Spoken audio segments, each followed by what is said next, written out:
Vivimos en un mundo en constante cambio que usted merece entender, porque es imposible interpretar la realidad que vivimos sin conocer cada uno de sus colores.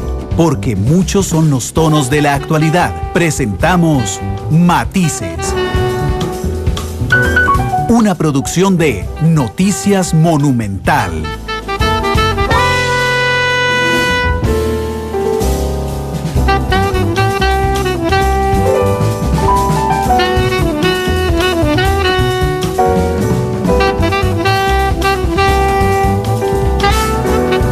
Hola, ¿qué tal? Buenas tardes, 2:05, bienvenidos a Matices, este programa de Radio Monumental, una producción del Departamento de Noticias que profundiza, analiza la realidad nacional e internacional. Hoy, por supuesto, que tendremos el análisis de lo que fue ayer el discurso del presidente Solís. Estarán con nosotros los expertos en comunicación política, Gustavo Araya y Argentina Artavia, haciendo una lectura sobre el discurso, una lectura también sobre el discurso del presidente de la Asamblea Legislativa, que le responde el presidente, don Antonio Álvarez de Santi, y también las reacciones posteriores al discurso del presidente. Ya hemos escuchado muchas reacciones, por ejemplo, de otros diputados de la Cámara de Empresarios el día de hoy, y hemos escuchado también análisis prácticamente de todos nuestros analistas políticos. Ayer en la transmisión teníamos a Constantino Urcullo con nosotros, hoy en la mañana en la primera edición teníamos a Sergio Araya de Konrad Adenauer, y esta tarde a Gustavo Araya también y a Argentina Artavia. Pero bueno, hay mucha información dándole la vuelta a Costa Rica y dándole la vuelta al mundo. Tal vez una de las más relevantes a esta hora es el partido que se juega en la semifinal de la Champions League entre el Bayern Múnich y el Atlético de Madrid. Juegan en Alemania. 1-1 es el resultado del minuto 64 del partido que se juega el día de hoy, el partido de vuelta en Alemania entre el Atlético y el Bayern Múnich. 1-1, pero el marcador global es 2-1, favoreciendo al Atlético de Madrid, que ganó en casa en el Vicente Calderón hace exactamente una semana.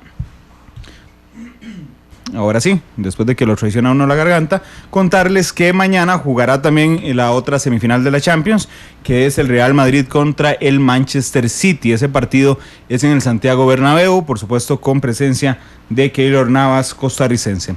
Bueno, hoy se armó tamaña polémica por unas declaraciones que le brinda Monumental el presidente de la Sala Penal. Es la sala que se encarga de la Sala Tercera, es la que se encarga de todo el sistema penal costarricense. Su presidente, don Carlos Chinchilla, nos dijo esta mañana que efectivamente él está proponiendo sobre la mesa la reapertura de la cárcel de San Lucas. Esto generó mucha polémica. Hicimos un sondeo a través de nuestros perfiles en redes sociales que lleva ya 210 votos. Les cuento que el 75% de los participantes en ese sondeo dicen que están de acuerdo con la idea del magistrado Chinchilla, el 20% dice que no, que está en desacuerdo completo, y el 5% dice que le da igual si abren o no abren San Lucas. Lo cierto es que hoy en la segunda emisión fue un ejercicio muy rico, porque escuchábamos la nota de Carlos Chinchilla que nos traía el periodista Fernando Muñoz. Inmediatamente después abrimos la línea también. Ese sondeo telefónico quedó 6 personas decían que estaban de acuerdo, 3 decían que más o menos y una decía que para nada.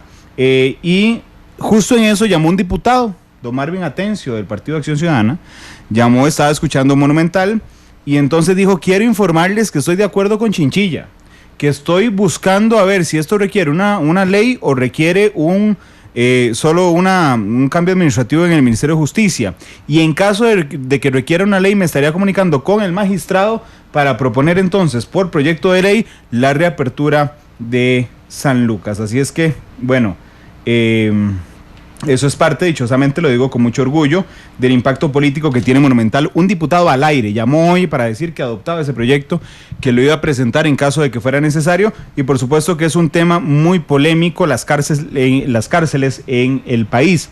Por supuesto que San Lucas tiene historias muy tristes, que tal vez no las conoceríamos si no es por don José León Sánchez, que escribió La Isla de los Hombres Solos. Lo cierto también es que tenemos un enorme problema carcelario en Costa Rica. Un enorme problema carcelario en Costa Rica que tiene que ver justamente con cómo administramos las cárceles acá. En Estados Unidos, por ejemplo, se dan concesiones de cárceles, hay cárceles privadas, en Costa Rica todas son administradas por el Estado. En algún momento en la administración de don Abel Pacheco se propuso hacer una cárcel privada en Pocosí. Fue cuando llegó la hora del abrazo para don José Miguel Villalobos, el ministro de Justicia en ese momento, que don Abel le sacó la tarjeta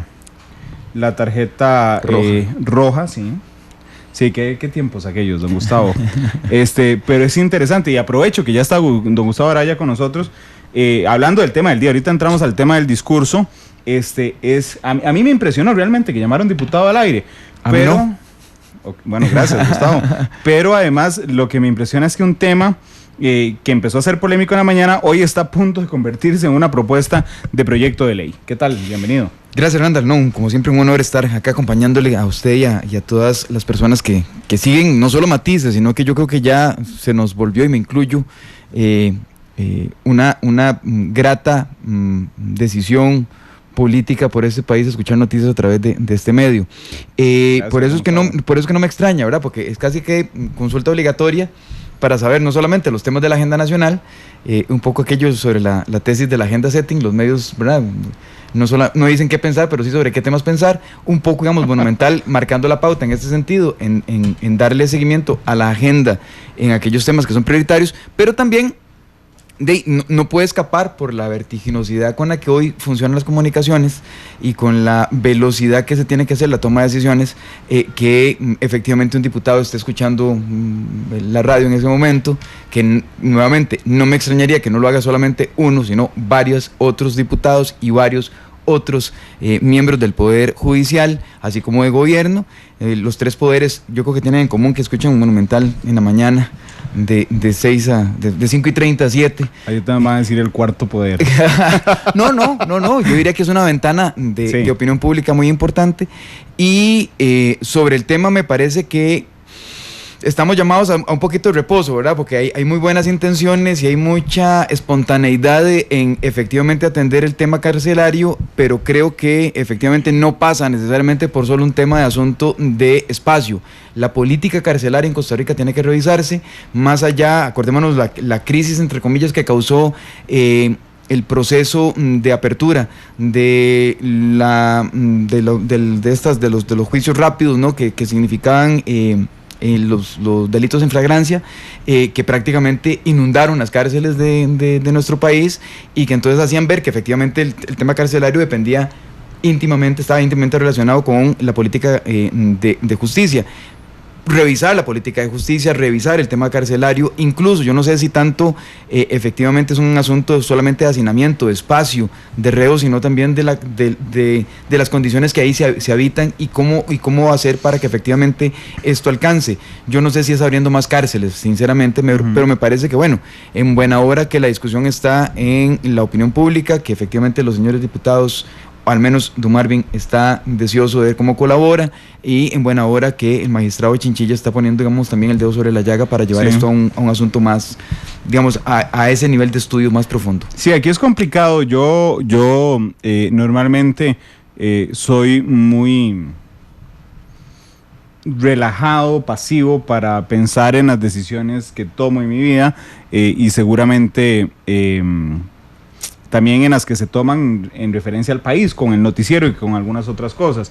Deja uno a veces las ideas en baño María, me dijeron un día de estos. Sí. Pero lo cierto es, don Gustavo, que... Gustavo es cercano a la casa, Gustavo Araya. Y además es un tuitero ávido, Gustavo.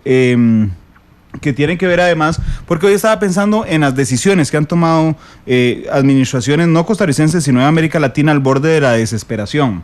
Y entonces me voy a la Colombia de 1990, ¿verdad? Donde estaban realmente superados por el tema del narcotráfico. Pablo Escobar le ofrece al presidente en ese momento pagar la deuda externa de Colombia a cambio de que lo dejen trabajar en paz. Hay un atentado a un avión donde tiene que ir el presidente, bueno, y entonces deciden agarrar al ejército y tirarlo a las calles. Bueno, la historia nos demuestra que no fue la mejor decisión, porque la tomaron en medio de un proceso de desesperación.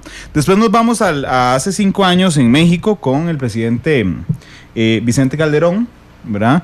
El presidente Vicente Calderón se ve también muy superado por el problema del narcotráfico y vuelve a tirar el ejército a la calle. Bueno, esto para decir que lo mismo sucedió en Honduras, lo mismo pasó en Guatemala, lo mismo pasó en Salvador. Es la historia de América Latina. Mano dura, mano amiga, ¿verdad? En El Salvador, donde tenían en las cárceles, que no eran cárceles, sino prácticamente universidades del delito, con todo el asunto de las maras. En Guatemala, en donde incluso el tema de pena de muerte no ha servido para, digamos, funcionar a manera de contención, ¿verdad?, del delito en Guatemala, y eso hace repensar todo el modelo carcelario en Costa Rica, todo el modelo de justicia también. Completamente, porque lo que iba a decir era que si hay que construir una nueva cárcel, porque no hay espacio en buena hora. Si ese es el problema. Si ese es el problema. Lo que pasa es que hay que tener un enorme cuidado con los derechos humanos de las personas, porque entonces los privados de libertad que estén en la isla de San Lucas, seguramente no tienen el mismo derecho que tiene el resto de privados de libertad a que los visite su familia. Claro. A tomar sol, a tener agua, que por cierto en San Lucas no hay agua. Y entonces efectivamente son criminales que desde Noticia Monumental como línea editorial hemos estado absolutamente en contra de la liberación de 380 reos reincidentes. Pero eso no quita que tenga que respetarse sus derechos humanos, don Gustavo. Es que son dos cosas, ¿verdad? Son dos cosas diferentes. Nuevamente, si el problema carcelario en Costa Rica pasara por un tema de hacinamiento, pues se soluciona con más espacio.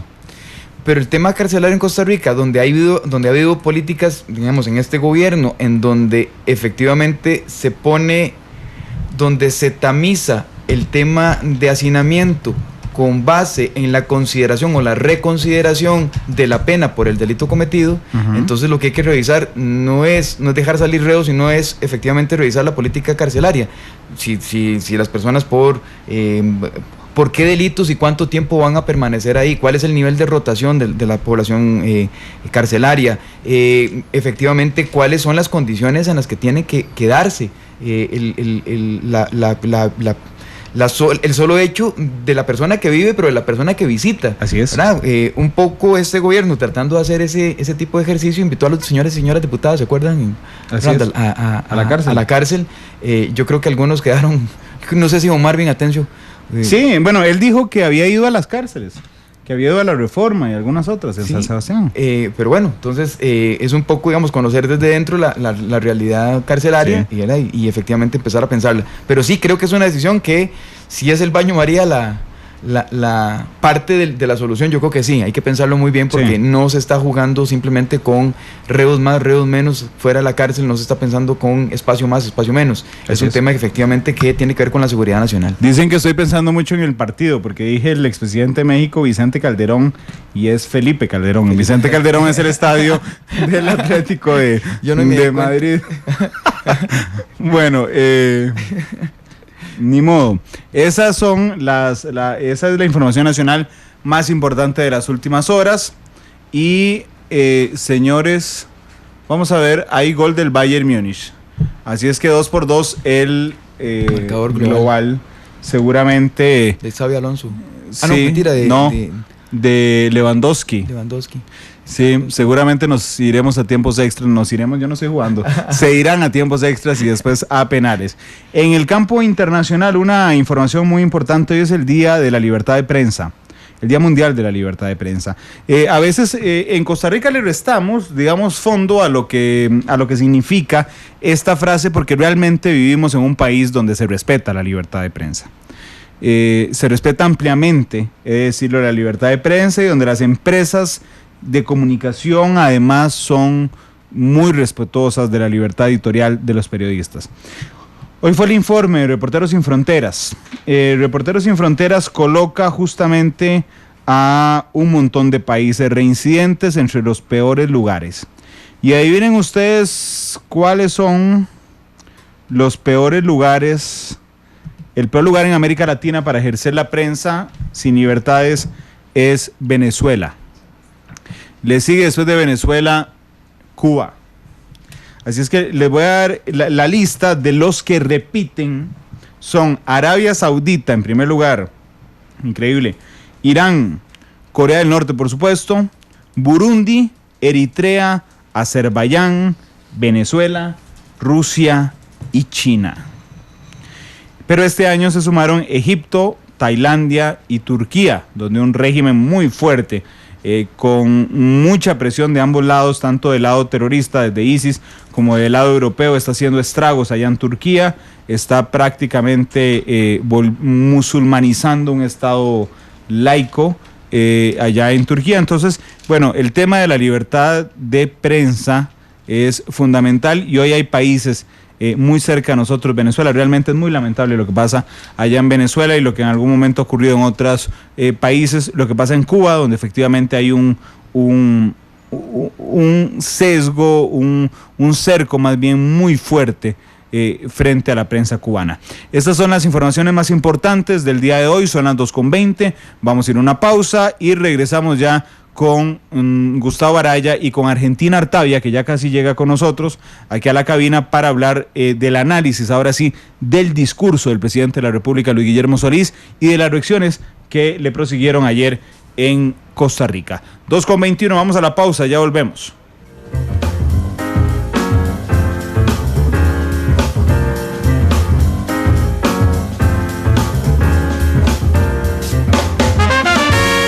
Porque la realidad tiene muchos tonos, matices.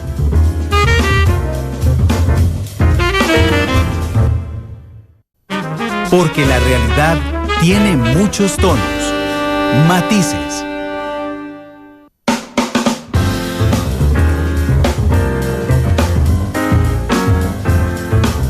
Son las 2:24. Gracias por estar con nosotros en Matices. Gracias a Jimmy Zamora, el compañero que me corrige. Si queda 2-2 el partido, no se va a penales. Gana el Atlético de Madrid por gol visita.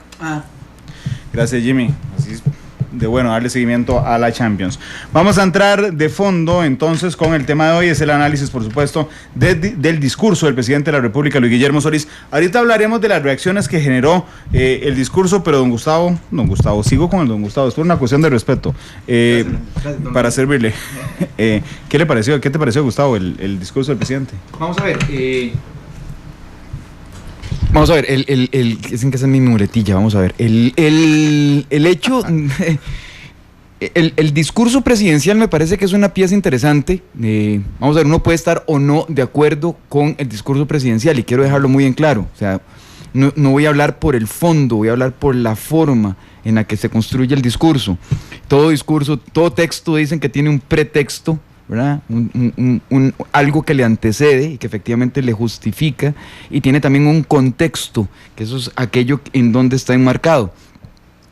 Y voy a referirme precisamente a eso, al contexto antes del pretexto. En el contexto me parece que el discurso está muy bien estructurado, en la medida en que si uno lo analiza en la parte, digamos, de la forma, en la parte estructural, el orden de los temas, esa introducción que hace el señor presidente de efectivamente entrar a agradecerle a la Asamblea Legislativa en hablar y referirse a aquellos temas que están en la agenda legislativa, lo aprovecha, y ahí tengo marcado al menos dos ocasiones, lo hace durante el resto del discurso, pero tiene dos ocasiones en las que le imprime un tono distinto al que había mantenido durante, digamos, los 2 años previos. En este pareciera que sí hay un parteaguas, en el caso del señor presidente, no sé si es voluntario o no, me imagino que no, o sea, que sí es, perdón, que no es involuntario, que es voluntario, que es absolutamente consciente, en donde le agradece incluso a la Asamblea Legislativa el trabajo realizado. Esto significa que hay ya no señalamientos, ya no hay reclamos, ya no hay más menciones a lo mal que se han venido haciendo las cosas y en gobiernos anteriores, y que este gobierno es un poco tal vez el reconocimiento, aunque sí, no deja de hacerlo, pero es un poco el reconocimiento de que en esto en política no solamente es como un tango, se requieren de dos, ¿verdad?, que estén en sintonía, sino que además el Ejecutivo, dadas las condiciones estructurales en nuestro país y a pesar de lo que la gente pueda creer, los márgenes de maniobra del presidente son bastante más reducidos de lo que la gente considera, ¿verdad? Yo decía que irresponsablemente durante la campaña, y esto no solamente para el PAC, sino vale para otros partidos políticos, pero en el caso del PAC todavía con mucho mayor razón, hubo un cierto festejo marketinero político que irresponsablemente colocó expectativas muy altas, señaló procesos de cambio que eran imposibles de cumplir en lo material y que finalmente ya sabía, tenía la contradicción interna de que iba a dar al traste con la realidad.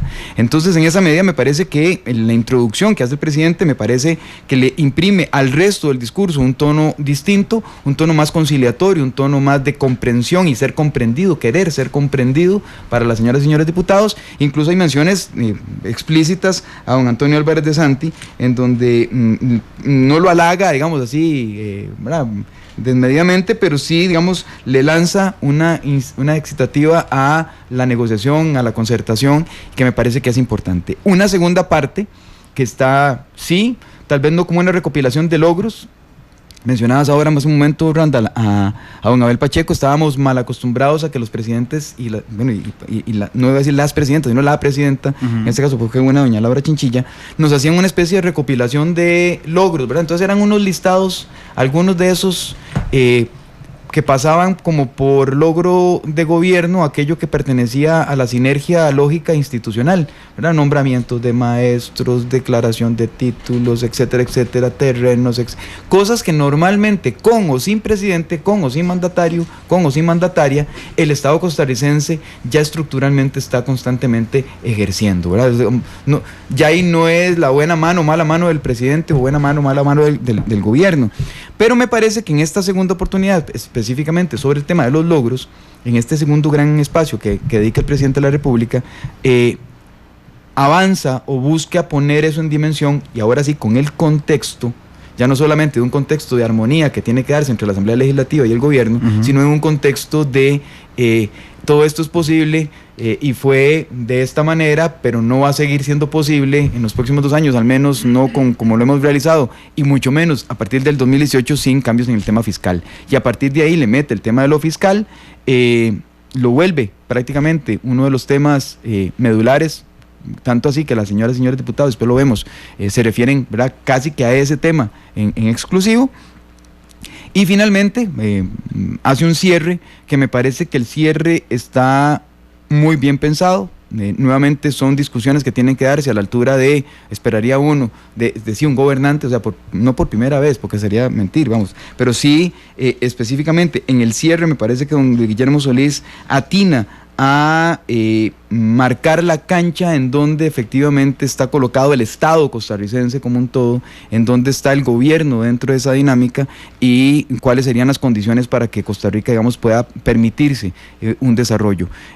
Ahí se le ve más cercano a lo que uno esperaría como un estadista y menos como un político, ¿verdad? Un político tradicional. Me van a caer a palos y van a decir, ahora estás diciendo que es un estadista y tal, pero bueno, me parece que dentro de la lógica que está construida que está construido el discurso, ahí es donde está, me parece, la virtud de este discurso. Cierro nada más para decir que efectivamente de ahí tiene sus contradicciones y no son pocas ni pequeñas, pero que efectivamente me imagino que va a haber tiempo para señalar cuáles son. Va a haber un montón de tiempo, pero en las cuestiones de forma, ya lo aprendí, está bien. En las cuestiones de la forma, el discurso, a mí me llama la atención porque a mí me parece que el primero es un discurso, pero que en algún momento cambia completamente de estilo. Viene el segundo y después, que es más, digamos, ya un tema más técnico, sí, confrontativo, y después vuelve a cambiar el discurso y es un discurso efectivamente de una persona más estadista. Yo veo como esos 3 escenarios, y entonces me llama la atención que él puso un ejemplo al puro inicio, que fue el préstamo de los $420 millones para pagar la caja, que lo vuelve a poner al final. O sea, es decir, cita el mismo logro en 2 ocasiones. Entonces yo dije, vamos a ver, aquí me pareció que hicieron, que evidentemente el presidente no se va a sentar a redactar todo el discurso y todo el informe. Obviamente necesita información que le traen sus ministros y que después él hace un compendio. A mí me pareció en algún momento que habían 3 discursos en uno. No es que esté mal ni que esté bien, porque el presidente es bueno dando discursos. Simplemente tenía esa observación de que dio 2 ejemplos en una ocasión y de que omitió un montón de cosas, eso sí, ¿verdad? Además, ahorita hablamos de las omisiones también. Sí. Y te diría que no me extraña porque nuevamente no es un listado de logros, ¿verdad? No es una especie de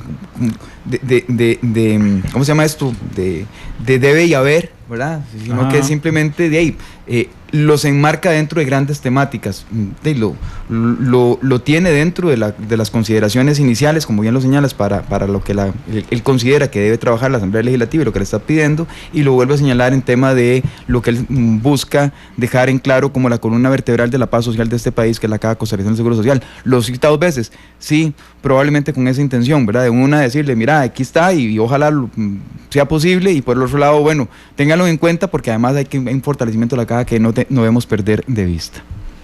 Dice, vamos a ver, es que me entró al teléfono, pero no me ha entrado en la computadora. Ahorita le doy el crédito al tuitero que nos está escribiendo, que dice que le parece que el discurso lo hicieron 3 personas diferentes. Doña Argentina Artavia, también amiga de la casa hoy en Monumental.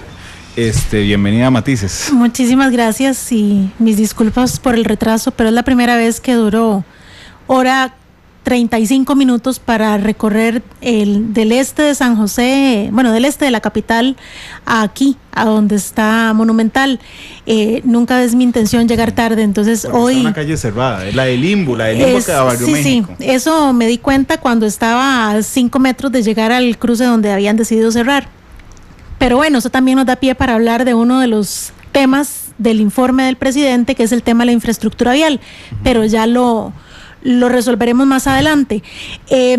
Da la impresión, sí, de que hay temas que se reiteran, pero yo quiero referirme también un poco a lo que Gustavo estaba señalando en cuanto a la forma, y ahí hay un inicio y un cierre que es casi que perfecto, ¿verdad? Porque el presidente empieza ayer haciendo un recordatorio, como una especie de repaso histórico a los procesos republicanos de diálogo y de negociación. De alguna manera, ya esos primeros párrafos, esas primeras líneas que él lee ayer, lo que vienen a señalar es ese matiz que tiene su informe.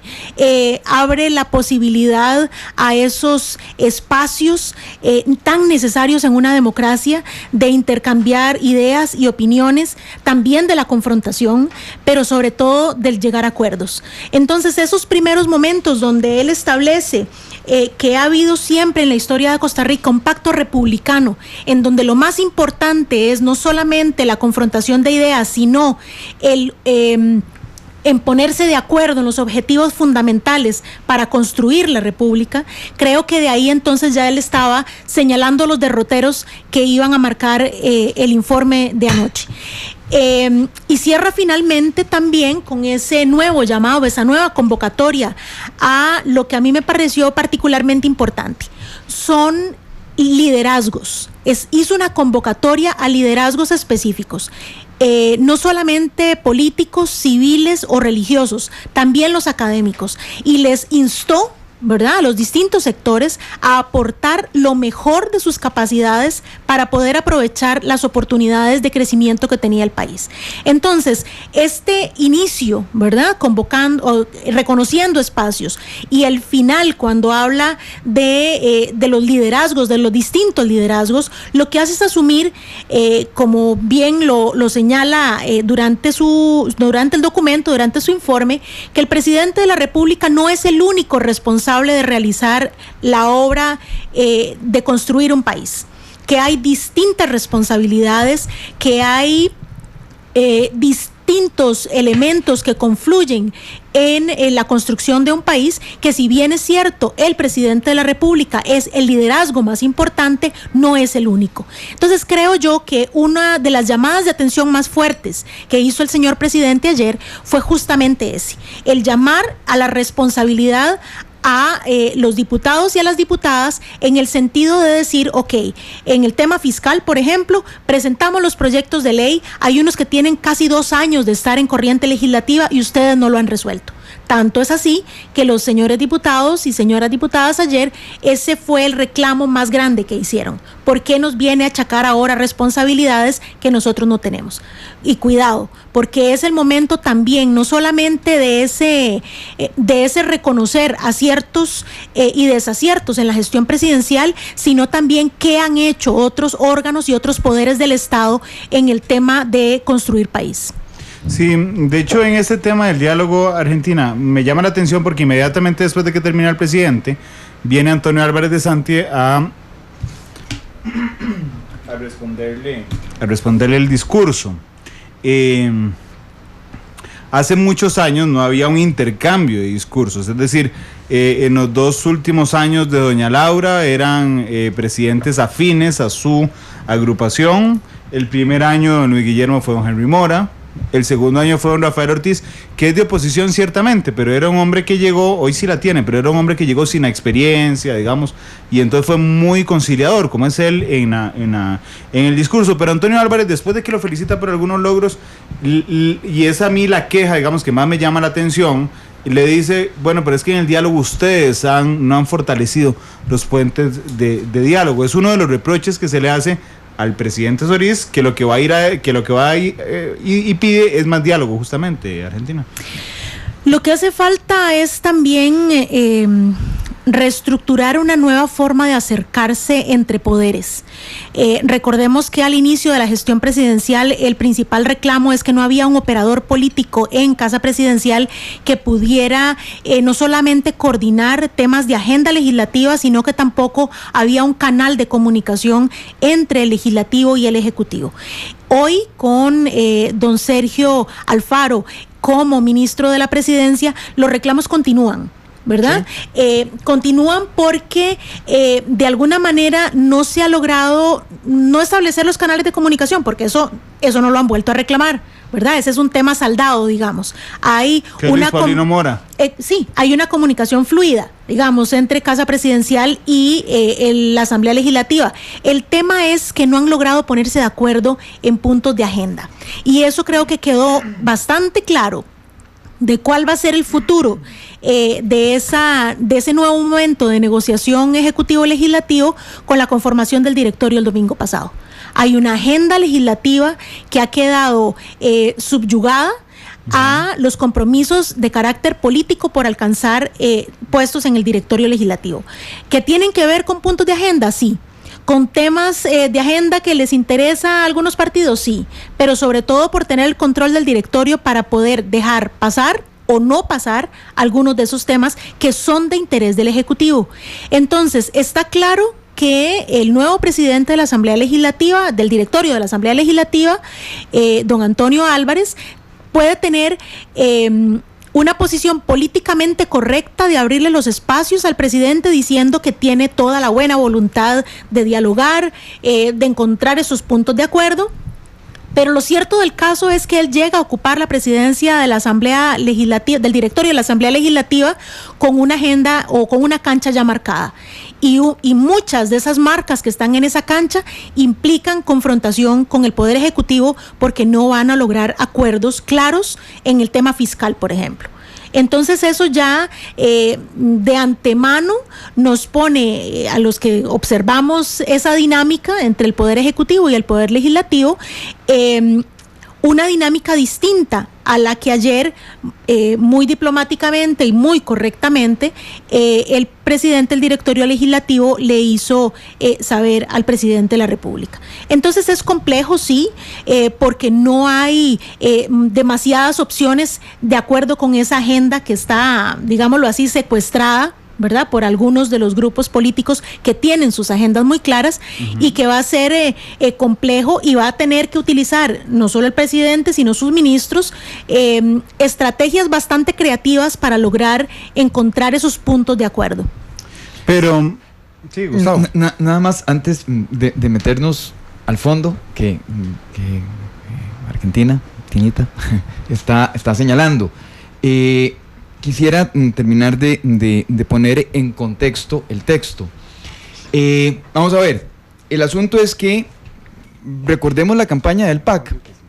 la campaña del PAC sobre el cambio, sobre, digamos, una nueva forma de hacer política, sobre darle a Costa Rica esa vía costarricense que lo menciona en el discurso, pero que también estaba presente en campaña, ¿verdad? Un poco arrebatarle a los grupos que detentaban la dinámica electoral en ese momento. Ayer recordaba con don Constantino la vez que fueron don Luis Guillermo Solís con otra gente a la tumba de don Pepe a cantar el corrido. Ajá. Este gobierno dejó de manejar los elementos de comunicación, tanto los no verbales como los verbales, durante estos 2 años. Sucumbió ante la Realpolitik y empezó, ¿verdad?, ante la política de tener que negociar duro, de tener que meterse efectivamente, y abandonó esas otras formas de comunicación que venía mostrando, y yo digo que bastante bien en algunos casos como este. ¿Por qué? Porque parecía en aquel momento que el mensaje era arrebatarle al PLN o devolver al país a la centralidad, digamos, que la socialdemocracia en algún momento había significado. O sea, no desconocer el poder efectivamente que tenían los nuevos grupos emergentes durante los años 80 y 90 de llevar ese motor encendido de la parte que el presidente señala, que es el sector exportador o comercial, y también atender el otro motor, ¿verdad?, el motor interno de los sectores agrícolas, de los sectores industriales y nacionales.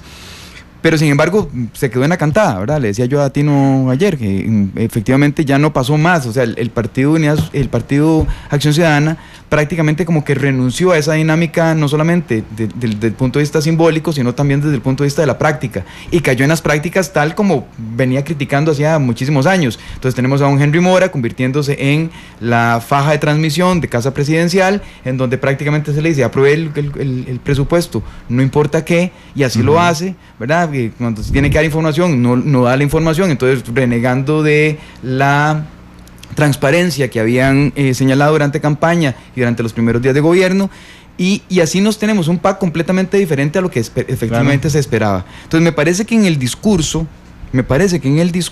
hago todo este señalamiento, porque me parece que en este discurso hay una especie de retomar por la vía simbólica, al menos discursivamente, de esa centralidad, de volver a señalar cuáles son los dos motores, de volver a empezar a tratar de reconstruir cuál era la preocupación inicial que había quedado borrada por la forma, ¿verdad?, que había sido atropellada por la forma durante estos 2 años, y que por otra parte, de alguna manera, ese centralismo que se quiso tener desde el Poder Ejecutivo en algún momento, restando la importancia a la Asamblea Legislativa, nuevamente convirtiéndola en su faja de transmisión, de alguna manera el presidente está renunciando a eso y les dice, no es que tira la toalla, siento que más bien le dice, bueno, esto es juntos, ¿verdad? Y otra vez vuelve a decir, bueno, esto se hace negociado. Entonces ya uno esperaría que el Partido de Acción Ciudadana, que además es como, a veces uno no lo entiende muy bien, ¿verdad?, como partido.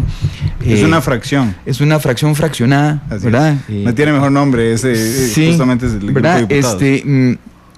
Porque ahora veo que hay algunas banderas que se levantan en medio de... Parece que no han entendido, ni siquiera se han puesto a estudiar el discurso del presidente, pero bueno, pareciera que nuevamente que el presidente de la República está diciéndole que en este nuevo aire que son estos 2 años, devolviéndole un poco también el balance o los equilibrios entre el Poder Ejecutivo y el Poder Legislativo, al menos queda planteado en el discurso. Que se cumpla es otra historia. Y segundo a lo que decía Argentina hace un momento, donde efectivamente también pareciera que los operadores políticos no son los idóneos, ¿verdad? Una vez más al PAC le fallan los operadores políticos, y yo, que operador político del PAC, ¿verdad?, hubiese corrido nomás el presidente termine el discurso para empezar a establecer relaciones con todos los jefes de fracción. Sin embargo, no sé si se quedaron en el protocolo o están esperando una cita o qué será, pero el presidente ya puso una hoja de ruta y ya dijo cuáles son los proyectos, y entonces desde el día 1 es empezar a ver esa relación que tiene que ser entre el Poder Ejecutivo y el Poder Legislativo, que nuevamente si va a depender de uno de los hilos de esa cadena, de esos eslabones, que es el viceministro Luis Paulino Mora, pues bueno, entonces vamos a seguir un poquito en lo mismo, ¿verdad? Desde la misma recepción debieron de haber empezado a cultivarse, pero además yo creo, y eso es tema de otros matices, que la presidencia de don Henry Mora no del PAC, sino de don Henry Mora, en el primer año de legislatura le hizo un tremendo daño. O sea, tenemos un presidente que sistemáticamente, al menos en 2 ocasiones, viola la constitución política, le generó, y ojo, no lo estoy diciendo como un valor de juicio, es una afirmación basada en hechos. Hay 2 sentencias de la Sala Constitucional señalando a Henry Mora por haber violado la constitución política. Pero bueno, ¿qué pasó después del discurso? A mí, y antes del discurso, el domingo estábamos en la transmisión y entrevistamos en vivo a Otto Guevara. Y Otto Guevara dio estas declaraciones, yo me quedé, realmente me llamaron la atención, dio estas declaraciones. Bueno, voy a ampliar el repertorio, Randall, y efectivamente, diputados están descubriendo que hay formas, o sea, son 15 minutos, usted puede llenar esos 15 minutos, a veces inclusive con vacío. Un día me quedé 2 minutos en silencio y aquello era la tensión de, bueno, y este tipo no va a hablar, bueno, es mi tiempo. Y entonces luego otra estrategia es casi que una frase cada 5 segundos, la siguiente 30 segundos después y así sucesivamente. Están aprendiendo. Yo lo que le digo a muchos muchachos que llegan a ver la sesión de asuntos hacendarios es, si quieren recibir clases de filibusterismo 101, 102, 103, les invito a ver las sesiones de la Comisión de Hacendarios y vean mis actuaciones ahí en esa comisión. Don Otto Guevara dice, como lo escuchaban, si quieren recibir clases de filibusterismo, vayan a esa comisión, filibusterismo 101, ¿verdad? Y me llamó la atención porque yo le dije, no pensé que se jactara de ser del filibusterismo legislativo, pero bueno, lo cierto es que lo hace.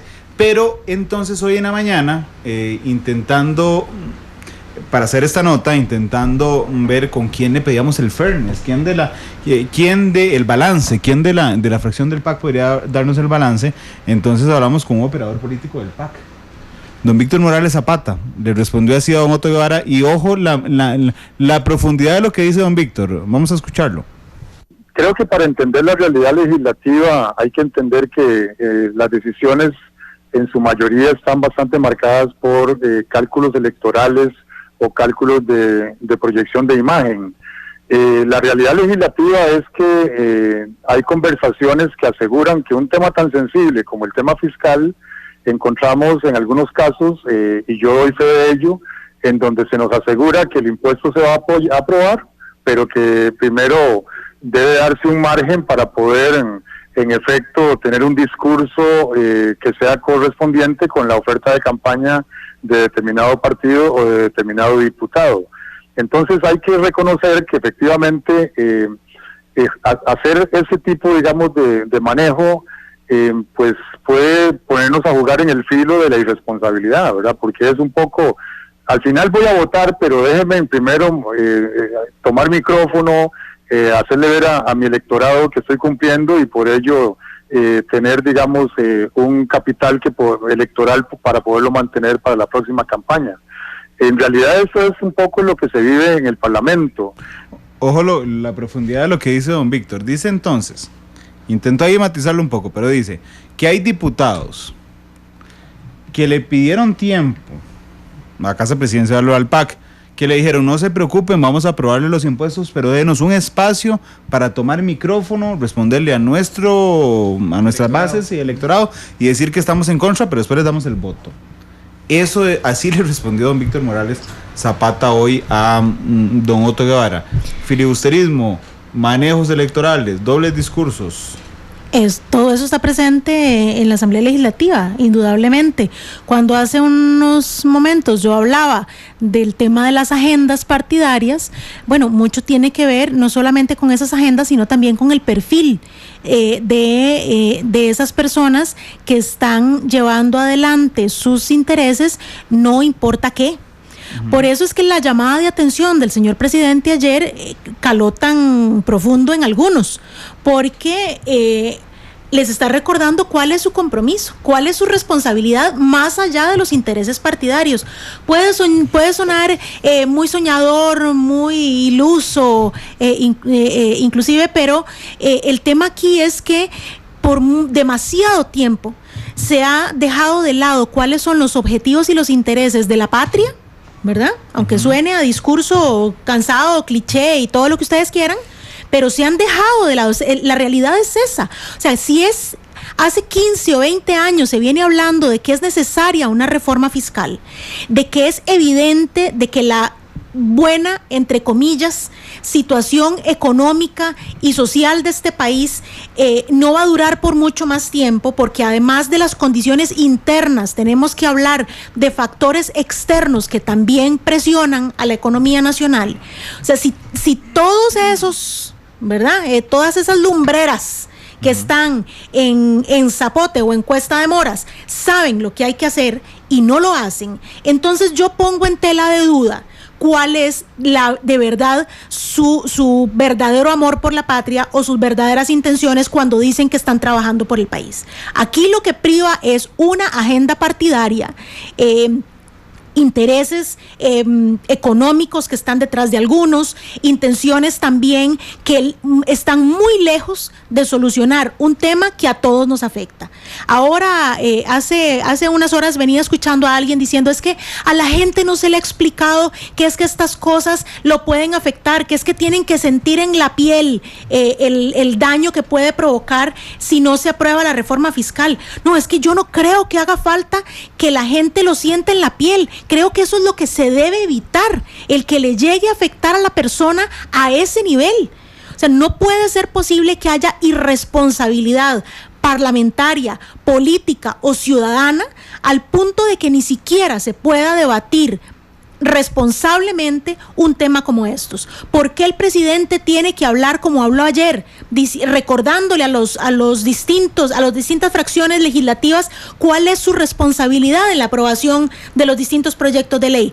Porque parece que muchas veces privan filibusterismos, intereses mezquinos que no permiten, simplemente por tener un micrófono delante o una cámara que les dé seguimiento, prefieren eso a trabajar de verdad por lo que llegaron ahí. Entonces, cuando la gente habla o la ciudadanía habla de que en la Asamblea Legislativa no se hace nada, cuando se escuchan personajes como este, diciendo casi que con orgullo que hace filibusterismo legislativo, entonces de verdad que uno no tiene otra opción que darle la razón a la gente cuando dice que es que ahí no se hace nada, porque por estos pésimos comentarios de una persona se trae abajo el trabajo de muchas personas que están ahí. Hay asesores legislativos que trabajan arduamente, que leen los documentos, diputados y diputadas que también hacen su trabajo, pero lamentablemente no son mayoría. Y esto es lo que está perjudicando a este país. Cuando la gente no asume con responsabilidad y compromiso el trabajo que debe realizar, no para salir en medios de comunicación, no para que se lo reconozcan, sino porque de su trabajo depende el futuro de este país. Señor Araya. Varias cosas que me parece que abonan a lo que está señalando Argentina. El discurso presidencial, entendido como una pieza histórica, puesto digamos en perspectiva, poco para terminar de hablar del contexto, pero ahora ya entrar al texto, digamos, o al pretexto, qué es lo que quería efectivamente el presidente de la República con este discurso.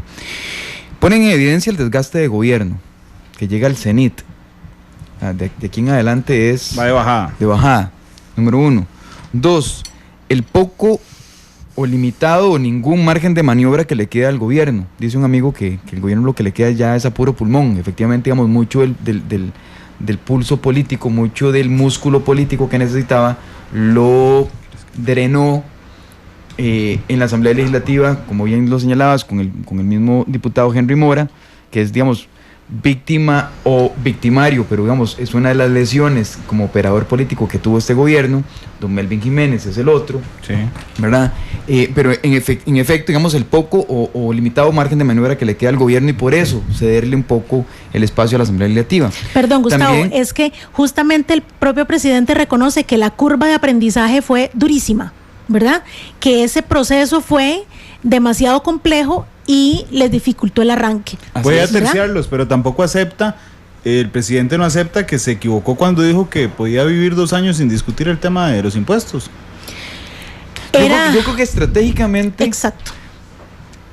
No le quedaba otra. Ustedes son comunicadores políticos, yo no, por eso se los planteo en la mesa. El de la profesión de comunicación política es Gustavo. Bueno, pero usted da clases de comunicación política. No, señor, yo soy profesora de ciencias políticas. Sí, lo sé. Ok, entonces pero usted la disciplina política hace un par de años. La disciplina de la comunicación política es de mi amigo músico, poeta Gustavo. y loco, todos tenemos un poco, así que seguramente. El tema aquí es que a él por el momento no le servía tampoco, o sea, no era el momento oportuno para él hablar de impuestos. Si todo el mundo estaba diciendo que no, aquí se rehúye hablar de impuestos, aquí se rehúye el tema de la responsabilidad. O sea, al tico no le gusta que le recuerden cuáles son sus obligaciones. Yo lo pondría en estos términos. Tal vez haciendo, bueno, ya cuando se ha jugado el partido es muy fácil hablar de, ¿verdad? Hablando de que ya el Manchester y el Atlético quedaron 2-2. Sí, quedaron 2-2, clasificó el Atlético, gracias Gustavo.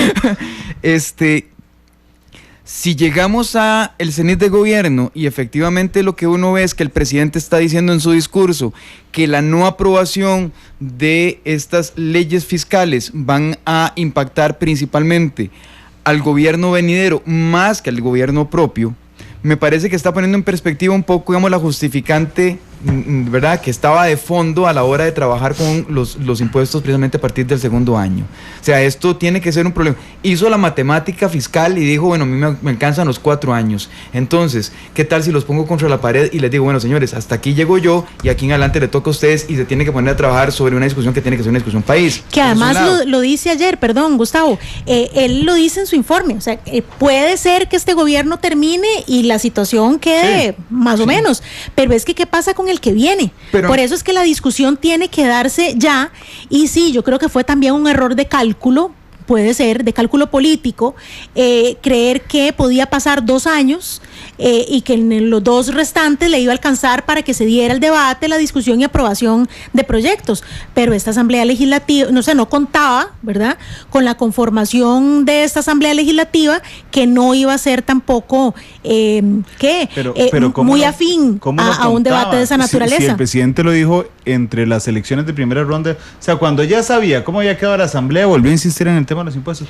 No se obnubiló con el 1.300.000 votos. No, porque lo dijo desde antes. Él parte de esos compromisos fueron esos. Es ir en contra de la lógica, ¿verdad? ¿Sí? La lógica decía que cuando tenía el músculo electoral suficiente, se lo gastara con el tema fiscal. Se lo recomendaba Don Solís, así, por cierto. Se lo gastó en otro y dijo, bueno, ahora la inversión le toca a ustedes. Entonces, digamos, es un tema de cómo estratégicamente vas a moverlo. Pero me parece que es interesante porque a través del discurso se pone también en evidencia las presiones de los sectores formales y los fácticos, ¿verdad?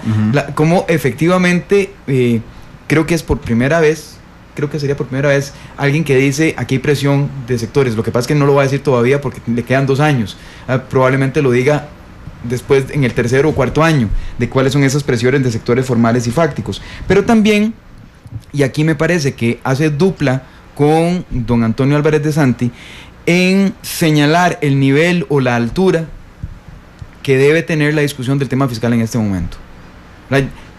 El haberle bajado presión, me parece que al hecho de decir que el discurso no iba a ser una recopilación de logros, entonces claro, cayó muy bien para los sectores adversarios porque decían, es que no tiene nada que decir, y le bajó la presión y simplemente llegó a poner otros temas en la palestra. Entonces me parece que fue una buena jugada estratégica en términos de que efectivamente les dijo, bueno, señores, ahora sí, señoras y señores, el tema merece este nivel de discusión, y creo que don Antonio Álvarez de Santi le secunda en ese sentido muy hábilmente, don Antonio Álvarez, y no por casualidad viniendo de un partido que cree, al menos, o ese es el ánimo en muchas de sus filas, de que le corresponde gobernar a partir del 2018.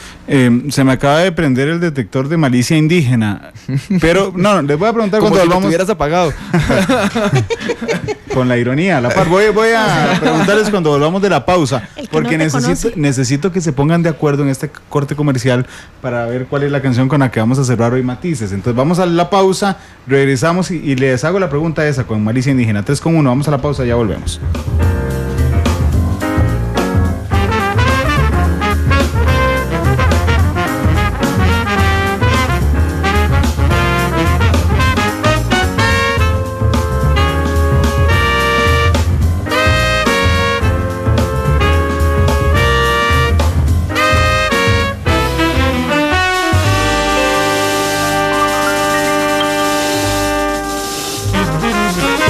matices, porque la realidad tiene muchos tonos.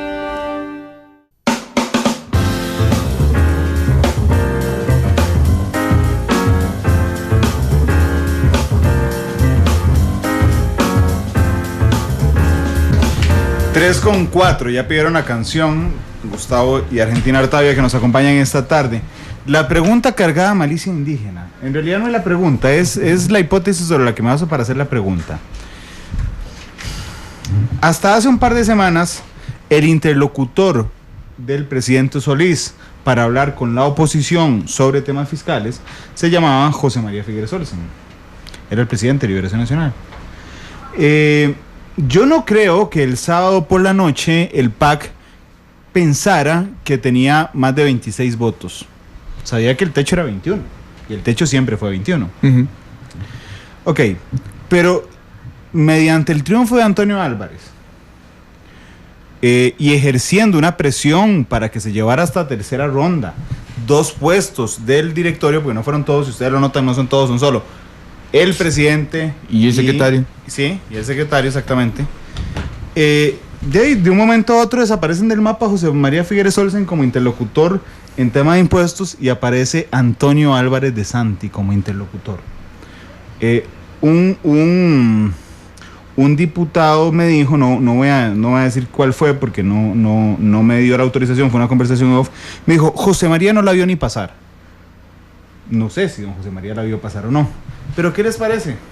En temas meramente electoral, le servía al PAC. El PAC sabía que no iba a ganar el directorio legislativo, pero logró un golpe tan fino que logró desplazar a Figueres y poner a Antonio Álvarez de Santos.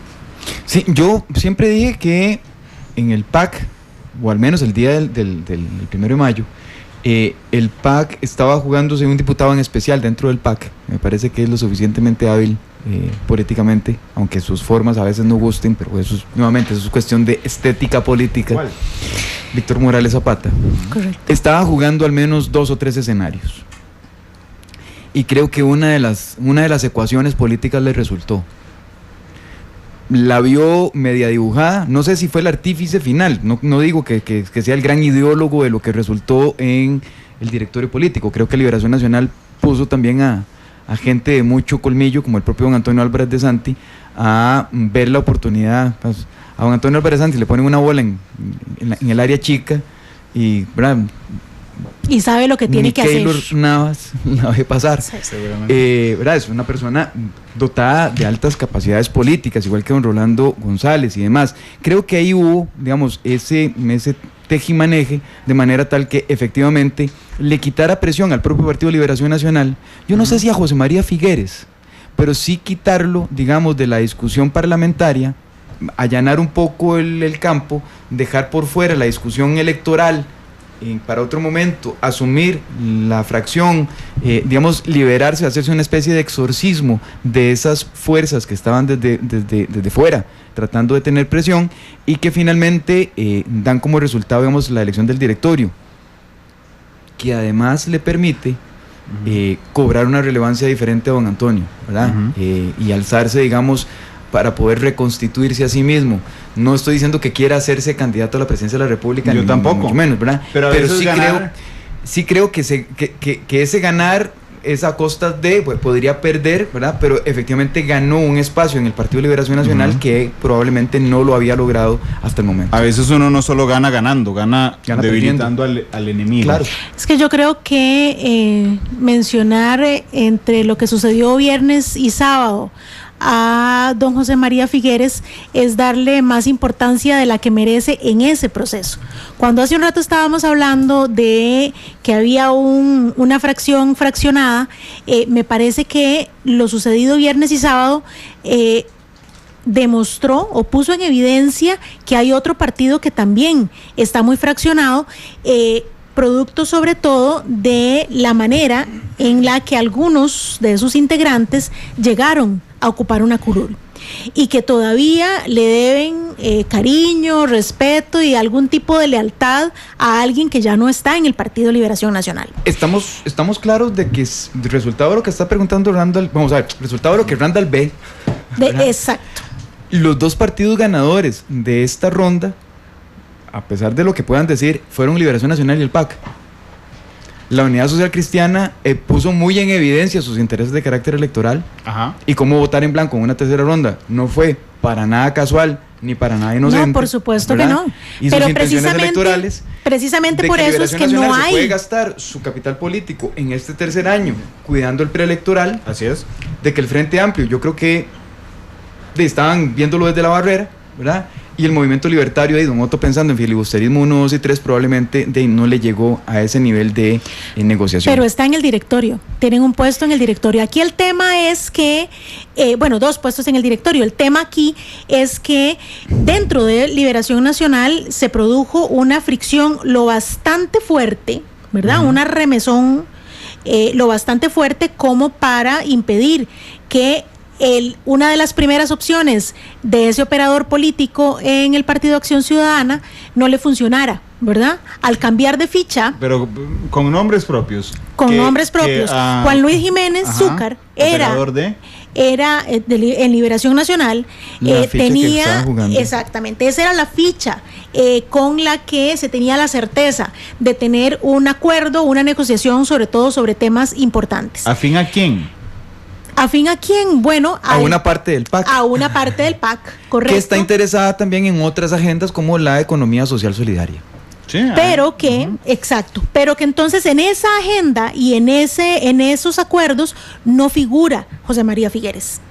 Precisamente esa disonancia que hubo dentro de Liberación Nacional fue justamente por eso.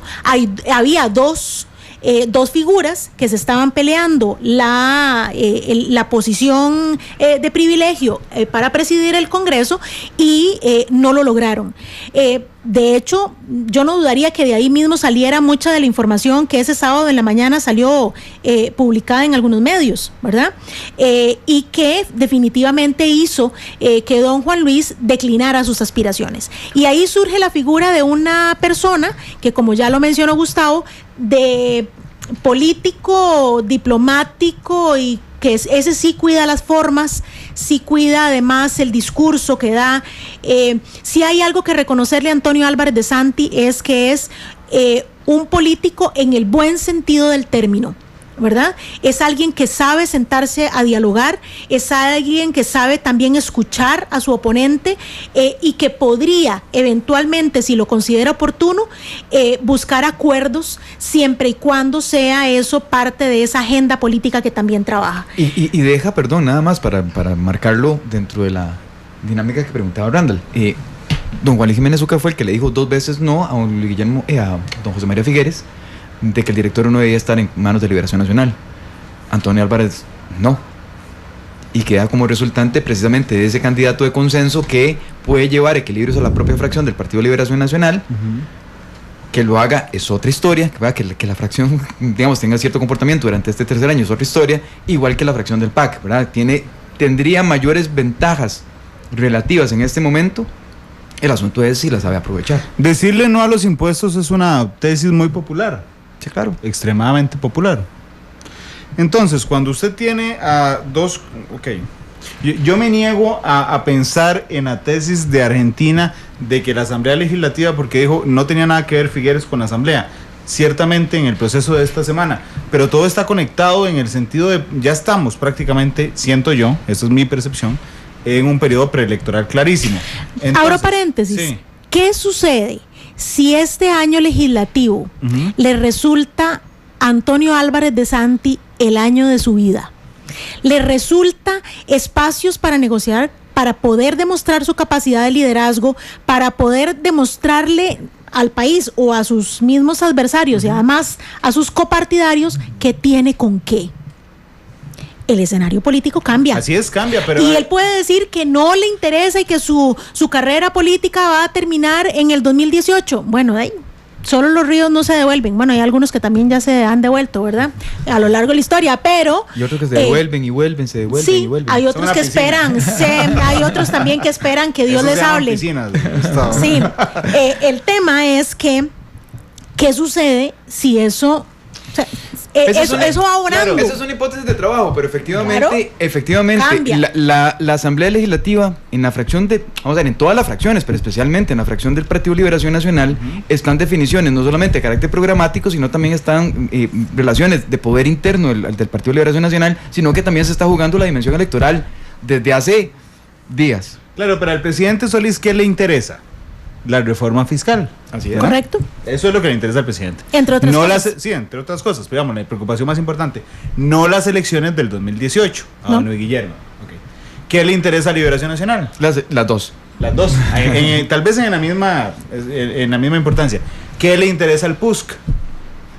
La electoral. Las dos también. Las dos también, exactamente. Claro, Aquí las dos vamos también. construyendo tesis. O sea, Okay, es que hemos dejado a la unidad de No. ladito, pero ellos también tienen su agenda. Pero es que muy clara la aquí tienen. está el detalle. En el tema estratégico, yo coloco, permito, facilito que asuman la dirección de la Asamblea Legislativa, Liberación Nacional, que está muy preocupada por ser gobierno en 2018, el PUS con los votos en blanco ayudando a Liberación Nacional, que quiere ser clarísimamente, digamos que yo creo que es el partido que la tiene, que uno lo ve más claro, que quiere ser gobierno en 2018, y entonces el presidente, después de que se da cuenta de que eso pasa, les dice, yo podría terminar mi gobierno así, el problema va a ser el que viene, Así que es. es o usted o usted. Así es, pónganse de acuerdo. Pónganse de acuerdo. Vean cómo lo solucionan, claro. Bueno, entonces no es que Y no es la gran tragedia. y aquí haber te perdido digo una el cosa. directorio legislativo. No, Aquí te digo por una cosa supuesto. Además, el Por presidente, supuesto que no. le agrega, le pone sal y pimienta al asunto, ¿verdad? Sí. Porque les dice, y cuidado con hacerlo solamente por la vía del gasto, no literalmente lo estoy citando, Sí. pero cuidado con hacerlo solamente por la vía del gasto, porque eso podría traer desequilibrios precisamente por grupos que están interesados en que se vea la dinámica fiscal, no necesariamente por esa vía, porque significaría achicar el Estado y efectivamente tendría grupos opositores muy fuertes. Sí. Entonces eso es un llamado para decirle, bueno, ustedes pueden jugar con este escenario, pero conste, se lo estoy diciendo yo desde dentro, que estoy sufriéndolo, en donde efectivamente esos balances no se están dando. Ahora bien, ¿a quién? O sea, el Partido Unidad Social Cristiana le está interesando que el desgaste político lo sufra Liberación Nacional. Y hay que ser realista políticamente. El Partido Liberación Nacional es hoy probablemente el que mayor cantidad de simpatías partidarias tenga. Así es. ¿Verdad? Entonces, es el que se puede permitir el mayor nivel de desgaste, de momento, ¿verdad? Y el que más interesado estaría en llegar al 2018, no necesariamente cumpliendo con solamente la dimensión del gasto, porque si hay alguien que tiene grupos internos dentro del Estado favorables, es el Partido Liberación Nacional. Entonces también pensaríamos en una agenda mixta, en donde Son va a los haber cuadros de las aprobación instituciones, claro. de impuestos, pero también algo de recortes. Entonces, a la unidad ahora, le interesan más los recortes. Otra que el tema de- pregunta, otra Exacto. pregunta maliciosa. Sí. Vaya, empiece a preguntar dónde y cómo se van a conformar las comisiones legislativas, sobre todo la comisión de hacendarios. Bueno, Otto Guevara está en la comisión de hacendarios. Sí, doña Ajá. Rosa Ramos repite. Correcto. Así es. Y eso Y fue seguramente don Mario Redondo va a parte de estar los también. acuerdos. Pero sí, seguramente, pero, entonces aquí construí toda la pregunta anterior para hacer esta. Y es, Ya. ¿al PAC le servía que Liberación Nacional ganara el directorio legislativo? Sí. Sí, claro, por supuesto. ¿Ok? Entonces, el tema de la alianza, los 21 votos y la Brandon, cara ahí pero Pero es que no estresado. se podían quedar de brazos cruzados Claro que no, tampoco. pero no le servía ganar. Brandon, o sea, pero es que le hasta, servía hasta, más que Liberación es ganara que el directorio que hasta el PAC. históricamente el PAC es un spin-off, es una parte Ajá, del Partido Liberación Nacional. así es. Entonces, ¿a quién va naturalmente a favorecer también? Desde el punto de vista incluso hasta ideológico. El Partido Liberación Nacional. Bueno, tal vez no este Partido de Liberación Nacional, tal vez en otros momentos sí. Lo que pasa es que, a ver, ya lo señalaste antes, Randall, los números eran claros. Lo que pasa es que el operador político por excelencia que tiene el Partido Acción Ciudadana es un hombre muy hábil y no podía jugar un solo escenario. Era claro que tenía que preparar opción A, opción B y opción C. Y las tres las estaba impulsando, ¿verdad? De una u otra manera, porque sabía que cualquiera de esas estrategias que se estaban diseñando, no solo él, sino con a sabiendas de los demás. O sea, es que nadie puede decir hoy por hoy que es que no saben qué es lo que pretende Víctor Morales Zapata o qué es lo que quiere. Está muy claramente trabajando en función de que el presidente de la República pueda sacar adelante los objetivos que tiene y sobre todo compromisos de campaña. Es su compromiso personal, su compromiso político, es parte de ese proyecto político que llevó a Luis Guillermo Solís al gobierno de la República. Entonces, al diseñar estas estrategias, él sabía que solamente una iba a funcionar. Pero un buen operador político, un buen estratega político sabe que quizás hay una mejor que las otras, pero cualquiera de las que resulte no puede perjudicar al presidente. Y lo demostró. O sea, si hay alguien que sigue demostrando que tiene habilidad política y que tiene la capacidad de coordinar y de establecer alianzas, es Víctor Morales. O sea, es un tipo impresionante en cuanto a manejo. Lo curioso del caso es que quienes se ponen de pie para aplaudirle al presidente de la República son la bancada del PAC, don Otón, uno de los primeros, sí. Y don Víctor Morales se queda sentado. Bueno, es un hombre inteligente, muy inteligente. Él no necesita ponerse de pie. Él no necesita ponerse de pie. Me ha dicho que no. Son amigos, le manda la felicitación por WhatsApp. Seguramente. No. El trabajo ya lo hizo. Sí, yo les voy a decir, ¿saben cuándo se me ocurrió esta pregunta maliciosa? Y voy a ser muy sincero con ustedes. Cuando el domingo, que estábamos transmitiendo desde la Asamblea Legislativa, Monumental cierra la transmisión,